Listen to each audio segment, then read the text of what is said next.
Salut à toi, c'est Pascal, la chaîne e-commerce et web design sur Shopify. Aujourd'hui, je te présente une très rapide astuce pour améliorer ton sourcing sur AliExpress. C'est donc une vidéo pour les débutants qui recherchent leur premier winner. Et cette astuce, c'est tout simplement l'extension Azify Google Chrome. Voilà, comme tu le vois, il y a beaucoup de personnes qui connaissent et utilisent cette application, mais j'ai remarqué dans mes audits stratégiques qu'il y avait certaines personnes qui ne connaissaient pas cette application, donc je te la présente brièvement, mais tu vas voir qu'elle va te changer la vie. Petite subtilité, l'application avait eu un bug courant mai-juin 2019, ça a été corrigé. Donc si tu as été dans ce cas, désinstalle l'application et retélécharge-la complètement à partir de zéro et ça devrait te permettre de la réutiliser. En fait, le bug était lié au changement d'interface d'AliExpress. Donc du coup, là, admettons que tu es sur AliExpress, tu fais ton process de sourcing habituel et voilà, admettons, tu arrives sur cette souris et tu te demandes si c'est intéressant ou pas de commencer à l'intégrer dans ton catalogue ou de commencer à peut-être commander un échantillon pour voir si ça vaut le coup d'aller plus loin. Et donc il y a toujours plein de stratégies liées au pricing, au calcul de marge, etc. Ça c'est la base. Là, ce que je peux dire, c'est que du coup, une fois que tu as téléchargé Azify, tu vas avoir ces bandeaux qui vont être rajoutés. Là ici également, et du coup cette petite partie ici. Donc là, tu vois très facilement qu'il y a un graphique qui montre le nombre de commandes en cours depuis 15 jours. Donc tu vois à peu près l'évolution de ceci. Et cette donnée, c'est clairement l'une des plus intéressantes parce que là tu vois qu'actuellement ce produit se vend 80 fois chaque jour. Donc tu peux te dire, voilà, si tu fais de la pub, le produit manifestement plaît. Après, c'est toujours effectivement intéressant de se dire, est-ce que ce sont des particuliers qui vont sur AliExpress directement parce qu'ils connaissent bien et qu'ils savent qu'ils peuvent l'avoir en moins cher, ou alors est-ce que c'est un dropshipper? Donc c'est vrai qu'aujourd'hui, il n'y a plus possibilité d'avoir accès à l'historique des transactions, parce que c'est vrai que ça c'était une très bonne astuce pour voir si c'était vraiment un dropshipper, mais en tout cas, en fonction des avis, tu peux voir un petit peu ça. En tout cas, là, on voit que voilà, ça tourne aux alentours de 60 commandes par jour depuis 15 jours. Donc ça fait 900 commandes sur les 15 derniers jours sur les 6293 avis. Donc il y a quand même effectivement pas mal de commandes qui sont passées en ce moment. Le produit est pas spécialement vieux et on peut penser que ça peut durer encore pas mal de temps comme ça. Donc ça, c'est assez intéressant.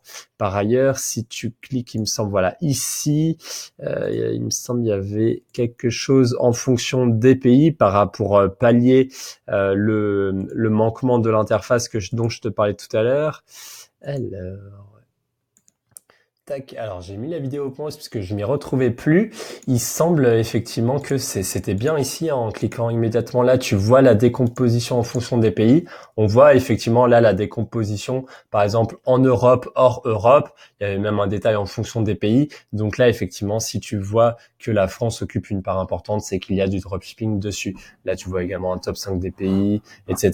Alors là, je ne sais, j'ai pas pris le temps de creuser pour voir pourquoi ça ne s'affiche plus ici, en espérant que c'est peut-être une mage, mais c'est vrai que ça serait dommage si ça part également en tant qu'information, puisque c'est forcément très pertinent. Sinon, du coup, je vais te montrer le simulateur de chiffre d'affaires, puisque là, comme je te disais, par rapport au pricing, il y a vraiment un outil tout en un qui est super intéressant. Donc là, admettons, on va déjà faire du dropshipping chinois. On est sur du 7 euros, 9 euros pour certains produits. Donc allez, admettons, pour la faire simple, on part sur le 15 euros de marge, donc on est à 22 euros. Là, ce qui est très intéressant, c'est que ça t'affiche plusieurs choses. Alors là, les lignes, c'est si tu commandes plusieurs produits en même temps avec des prix régressifs, c'est pas spécialement pertinent. Là également, tu peux faire des offres bundle, mais on va se concentrer juste sur la première ligne. Là, ce qui est super intéressant, c'est que tu vois, il y a les régimes des entreprises français, Belgique, Donc tu peux choisir en fonction de ton régime. Là, c'est si tu as bénéficié de l'ACRE, tu as des pourcentages de paiement aux cotisations sociales qui sont abaissés la première année, deuxième année, troisième année et quatrième année, ça revient normal. Donc là, voilà, tu peux faire en fonction. Moi, je te conseille bien sûr de te mettre dans le pire des cas pour te dire une fois que mon entreprise s'est développée, dans quel cas je suis. Là, tu as également les frais du CA de Shopify en fonction de ton abonnement.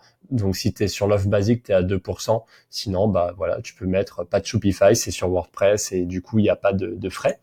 Et là, tu peux mettre PayPal ou Stripe. Donc, tu vois, là, je me suis mis dans la pire des configurations. Et là, du coup, on voit que sur un prix d'achat à 7,31, en fait, j'ai des charges totales qui s'élèvent finalement à 11,79 et que en le vendant à 22 euros, j'ai une marge nette de 10,21. Après, voilà, là, on parlait de 15 euros de marge. Après, c'est toujours très bien. 10 euros, là, sur un produit comme ça.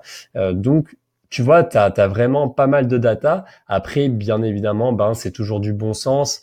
Check un petit peu sur Amazon.fr les prix, puisque n'importe quel client fait une petite comparaison des prix avant d'acheter et s'il voit vraiment en un clin d'œil le même produit avec exactement la même photo, tu vois, vraiment avec le même texte en anglais et elle le voit 2 fois moins cher sur Amazon, forcément tu n'as aucune chance. Donc après, c'est toujours à toi de voir un petit peu ta stratégie par rapport à ça. En tout cas, tu vois, avec Casify, il y a de très belles choses.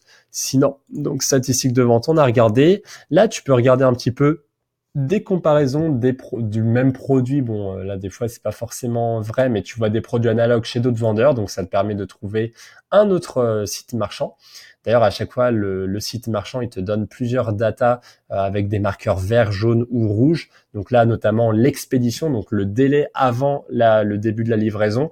Donc c'est sûr que idéalement, faut 1 à 3 jours, parce que si déjà il met 7 jours pour expédier et qu'après tu as 21 jours, ça va être compliqué. Voilà. Donc pareil, là, c'est un marqueur vert si la livraison AliExpress est gratuite. Donc là, c'est le cas. Par exemple, la commande, le prix que tu vois s'afficher prend déjà en compte la livraison. Il y a pas de surcoût. Donc c'est assez intéressant. Et par ailleurs, voilà, là, je crois que je t'ai fait un petit peu tout le tour. Si oui, voilà, enfin, ce que je voulais dire, c'est que les images d'AliExpress sont souvent au format WEBP, WebP, et du coup, souvent, faut passer par un convertisseur, c'est assez pénible de télécharger les images, alors que là, tu as un dossier tout prêt, tout beau, pour tout télécharger et tu vois qu'il va scanner la page, il va scanner les 29 images et télécharger. Donc, bon, Asify, c'est une application qui existe depuis au moins 2 ans. C'est évidemment un must-have pour faire du dropshipping. Tu peux pas faire sans, enfin juste ça, il n'y a pas de raison de ne pas l'utiliser. Ça enrichit ton interface et ça te propose, ça te permet de scanner beaucoup plus rapidement sans avoir tout un process à déballer à chaque fois. Là vraiment avec l'expérience en un seul coup d'œil, tu peux te dire si là ça vaut le coup ou pas en fonction de ton pricing, de la marge, etc., etc. Bien entendu, l'idée c'est de ne pas se contenter d'un seul produit. Si tu es dans du monoproduit, c'est bien évidemment de proposer par exemple un bundle ou de faire un pop-up avec une upsell ou de proposer un prix régressif en fonction des quantités. Là, par exemple, pour une console une manette de PS4 ou PS4, c'est ça. C'est tout à fait pertinent, par exemple, d'en commander plusieurs pour jouer avec les copains.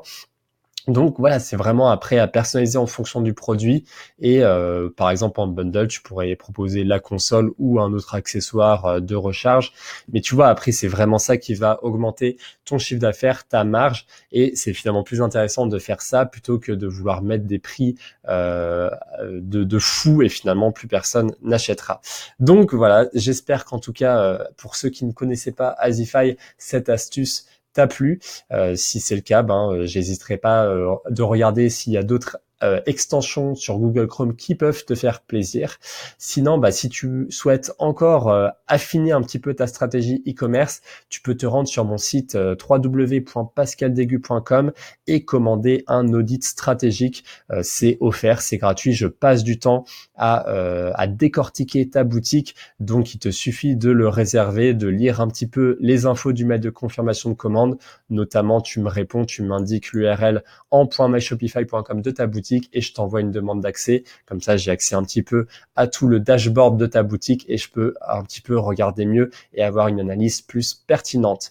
Voilà, en tout cas, si cette vidéo t'a plu, n'hésite pas à mettre un like, à commenter, à la partager à quelqu'un à qui ça pourrait être utile et je te dis à la semaine prochaine. C'était Pascal de la chaîne e-commerce et web design. Salut!